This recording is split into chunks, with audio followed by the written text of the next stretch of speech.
একটা দেশে কিশোর গ্যাং নামে, চাপাতি গ্যাংয়ের নামে 237টা সংগঠন, এই গ্যাং তৈরি হলো, তার মধ্যে 127টা খোদ রাজধানী শহরে তৈরি হলো এবং 2500 সদস্য তৈরি হলো।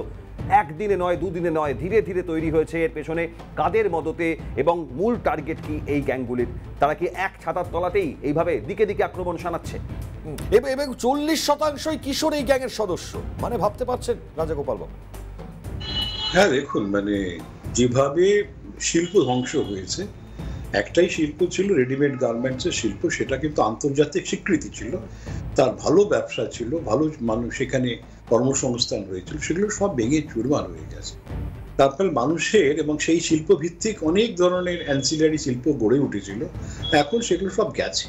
তারপরে মানুষের তো রোজগার নেই, তারপরে মানুষ মনে করছে এই রাহাজানি, ছিনতাই, হ্যাঁ, এই সমস্ত নানান ধরনের টুকরে গ্যাংয়ের সঙ্গে জড়িত হয়ে পড়লে কিছু রোজগার আসবে। যখন সরকারের কোনো শাসন নেই, ধরা পড়ার ভয়ও নেই, ধরা পড়ার শাস্তিও নেই, তাইলেই একটা বন্দুক বা একটা ছুরি বার করে যদি বেশ কিছু টাকা রোজগার করা যায়।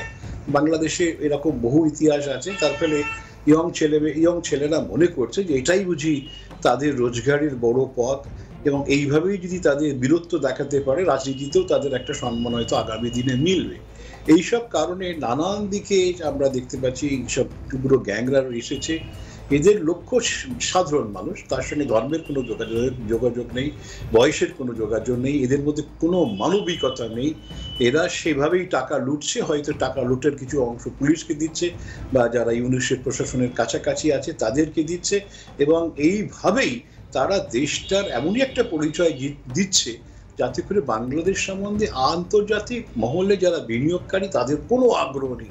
বাংলাদেশে যে বিনিয়োগ করব, একটা সময় বহু বিনিয়োগকারী সেখানে বিনিয়োগ করেছিল, নতুন একটা স্বপ্ন সেখানে তৈরি হয়েছিল, সব কিন্তু ভেঙে চুরমার হয়ে যাচ্ছে